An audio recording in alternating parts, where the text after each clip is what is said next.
the whole thing in. Yeah, you basically absorb all the new content. No, a lot like what ESPN did, but then also sell pay-per-views through the whatever that is. And I think that's going to play out that way. What do you think of that model? Because I really like the model where these people were going, we're going to own our own stuff and distribute our own content. And now it seems like it shifted to, oh, wait a second. These jackasses are going to give us this? Fuck it. The UFC thing, like they were trying to build their own thing. They did. Or no, UFC didn't. The WWE Fight Pass. did. UFC had the Fight Pass thing, which they were really committed to. And then they were like, wait, all right, we'll just put it on ESPN Plus. Great. The big thing that people with all these streaming services, I think you're going to see this with all these new services that are launching. They're going to go through this same journey. Yeah. There's two costs. The first cost is the obvious one, which is to actually build the service, to do customer acquisition, to actually do customer service, all of which you quickly realize just sucks, right? Yeah. And it's expensive. The second cost is opportunity cost, which is the money you're not making from someone else giving you money, right? If you keep that content, you need to keep the content exclusive so people have a reason to sign up. But that means you're not getting paid by someone else for that content. And so this is the reason why all these streaming services, like Netflix, I think is going to have a couple rough years because everyone's is coming in, they're not selling Netflix content. Netflix has to do it on their own. But in 5 years, when they all go realize, wait, this sucks. Yeah. Like, I don't want to do this. I just want to make shows. And Netflix is sitting there. We've been willing to pay you for 5 years to take Friends off your hands or whatever it might be. And it's all going to go back to Netflix. And because to your point, this double cost, I think, is underappreciated. Everyone looks at Netflix or Spotify, whatever, jealously, but they don't realize that you have to have a mechanism to make up that cost. This is why Disney, for example, Disney's different.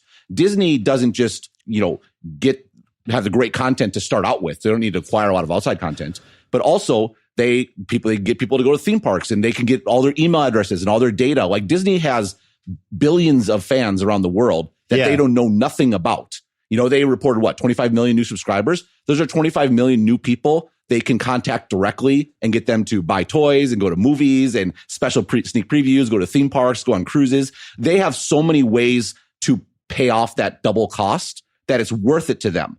But you have other like AT&T, Time Warner, how are they're going to sign up for your different phone service? It's ridiculous. And so I think you'll see these other ones, they realize that the economics, when you take the holistic view, ends up not making much sense. That they're better as a seller, basically, than as a self-creator. Right. The economics of creating something is you create a show once, then you can sell it a million times, right? That's why they've all been in this business, because it's a great business. You put a lot of money up front, and then on the back end, it's all basically profit. Same as the tech industry. What they've decided to do is, okay, we're going to put all the money up front, and then we're going to keep bearing costs over time to serve our customers. That works if you can get to Netflix scale. If you're not at Netflix scale, you're bearing all this extra costs, and you're restricting yourself from lots of revenue by not selling it to lots of other people. And it just doesn't make much sense. It's also, it's almost like the NBA title. How many people can actually be in the battle? That's right. You can say you have 12 contenders, but you really don't. If you look at the Vegas odds right now, it's Milwaukee and the 2 LA teams. Everyone else is 20-1, 25-1, stuff like that, because realistically, it's going to be one of the 3 teams. And I feel the same way about the streaming wars, where you kind of know who's going to end up standing. And what's going to be fascinating is what happens to the others. What happens to Peacock ultimately? Right. Which hasn't even launched yet. What does HBO Max look like 5 years from now? Are they doing what you said and just pivoting and just be like, fuck it, we'll just sell stuff? Yeah, if I'm throwing out random predictions, I could see Apple acquiring HBO in the long run when AT&T gets up on it. There's always been rumors, right? It just makes sense. And the other thing, because why does Apple acquire it? Apple doesn't. Same with Amazon. They have their own shows, not because they want to get subscription revenue, because they want to sell other streaming services. Like Amazon makes a ton of money because people sign up for HBO via Amazon, and then they get to take percentage over time or things on those nature. That's why Apple did the Apple TV Plus, not because they want your $4.99 a month or whatever. It's because they looked at Amazon and be like, wait, our job is to skim off of other people's work in the App Store. We want to do the same thing in TV. And so I think you'll see some shifts around there, but Netflix and Disney are for sure going to be there. Obviously HBO is just such a strong brand and such a legacy. Maybe it will survive. I'm not sure that AT&T is the right, or maybe it gets sold off. Right. That's what I'm saying. I think it might get sold off.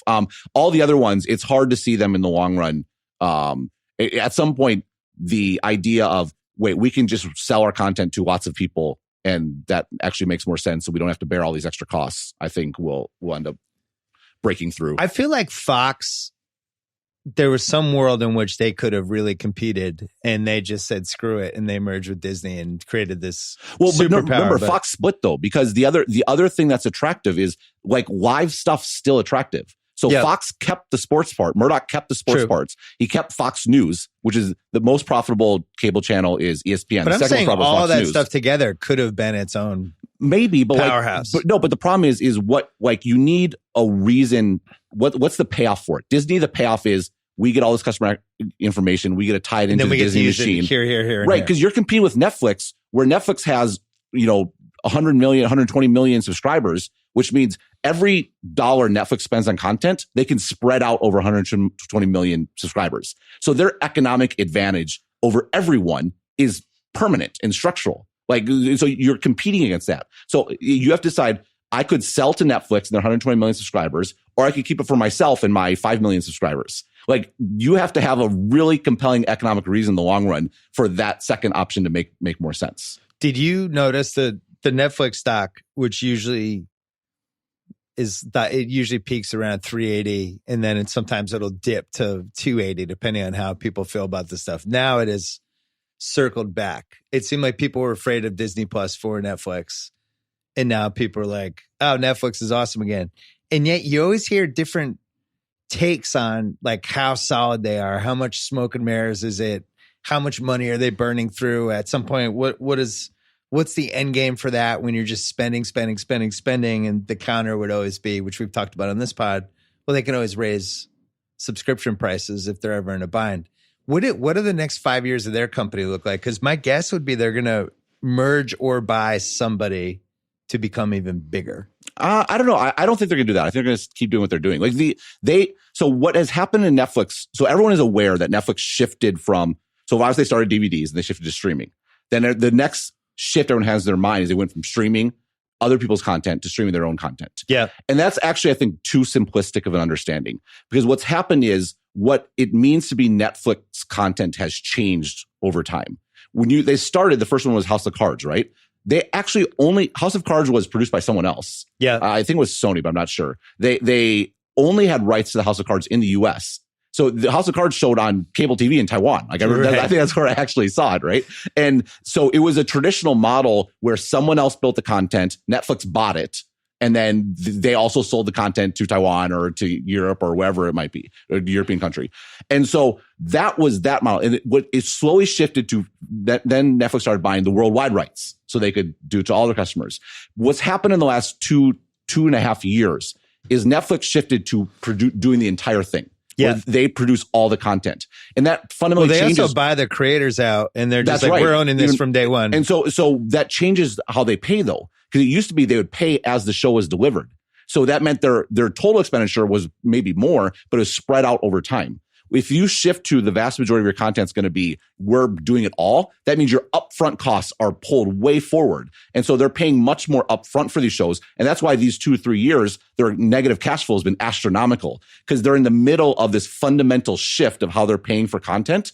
But that means going forward, it's going to be much more smoothed out because they're going to get the return of all this upfront payment. So that's why they don't have to deal with the creator 9 years from now being like, hey, man. That's right. They own it all. They own everything, right? And which is really smart. I know people the creators don't love it as much, but it's a smart business model. Yeah. And Netflix just has the power because we have all the users, so we can come in, we pay you so much that it's worth your while to sort of give up those rights in the long run, and they get to keep all the upside. So they're in their cash, that negative cash flow is going to be less next year. It's going to be less going forward, because it was just super high now because they were still paying for lots of shows with the old model and then also investing in this new model. So it was like this 2-year crunch where they're going to have to outlay a ton of money, but they've gotten through that. And so it's going to only get sort of better from a cash flow perspective going forward. Who is a main player in this whole world 5 years from now that we don't see right now? Because if you think back to 2015, there's some people that are here now that weren't there in 2015 like they are now. Is there anybody that... Like who, though? Well... You go back to 2015, that's when Iger did that earnings call, for example. And I wrote about it at the time. where Disney's going to be totally fine. They have all this content. They'll wake up at some point and realize they should do a streaming service. It turns out that what, at least in Iger's telling, self-serving storyteller to be sure. But that was, you used that to convince the board to sort of shift, right? And you knew that Apple was probably going to do something. Netflix was well on their way. The other thing about Netflix that people don't appreciate is most of these guys, they're buying, you're buying a show because you want to attract customers because they want the show. Netflix doesn't do that. People go to Netflix, they open up Netflix and then they decide what they're going to watch. Like people go to Netflix first. Well, and then the algorithm tailors it to your habits. And people always think Kyle's about habits. Kyle, what is it all like? I do docs. Docs and action movies and some war TV shows. Yeah, there you go. There's lots of algorithms showing Kyle content he wants to see. But there's like this idea where people think watching TV, people watch prestige TV all the time. No, actually, people watch junk TV the vast majority of the time. And Netflix is like a pig wallowing in the mud of junk TV. Like they're just like you want to fill time with crap, here's a whole shovel load of it, and we own it all. And so we're not paying a marginal penny on it, and you're just consuming time. Just it's watching so funny that, I mean, they must have had how many years of intelligence, and they just study the algorithm. They're like, people like horror movies, people like serial killers. Yep.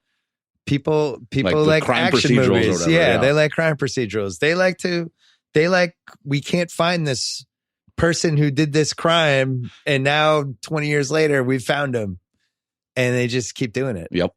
And I probably watch enough of it that the algorithm is just like, check this out. Hey man, hey, another serial killer. Hey, right. this dude was eating the bodies. And that's the majority, because all the press attention is on the big shows, right? Those are useful to get new customers. But the way they keep old customers and people around is it's just filler. It's just filling time. Have you studied at all or done any research on what this writer's strike will mean to all of this? Because I think it's going to be not only a strike, but I think it'll last for a while. And I don't know what the fallout's going to be. Because last time this happened in 2008, it completely reset everything about Hollywood. In a lot of ways, that turned out to be bad for the writers. I have no idea.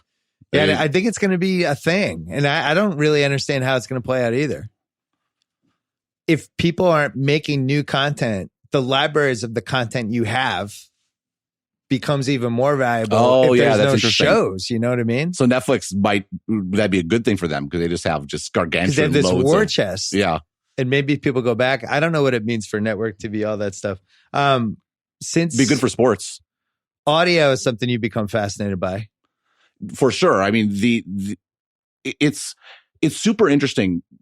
I think about podcasts and versus music, because music is this sort of like, the crazy thing about music is if you were to go back 20 years ago and say, oh, by the way, which media industry is going to be thriving in 2020? You wouldn't have picked music. You're going to say that it's music? Yeah. It was about 20 years ago when Napster came out and it looked like they were going to be devastated, and they were. But now, streaming is great. It's not, they make more money per user than they ever made in the old days. They don't want people like us talking about it either. But no, they're all raking it in, and they just want it to they're like, shh. Yeah, no, like it goes up every year. They're going to pass their peak in a couple of years of like the CD era. It's amazing. But they also, the great thing about being a music company is the reason they have power, and it's hard for companies like Spotify or whatever, they have to pay them so much of their revenue, is because people listen to old music, and the catalog is super, super important, kind of to your point there. And the great thing about music is the moment a record is created, it is now old music, right? It's in the catalog. Yeah. And so their negotiating position is like getting stronger over time as more music is made, and has been getting stronger for years. The difference with podcasts, and this is why I think Spotify is so interested in that, is podcasts lose their value very quickly, which at first seems like a negative. Because it's like, well, I spent money to create this, and now I can't reuse it again and again, like you can with music or TV shows.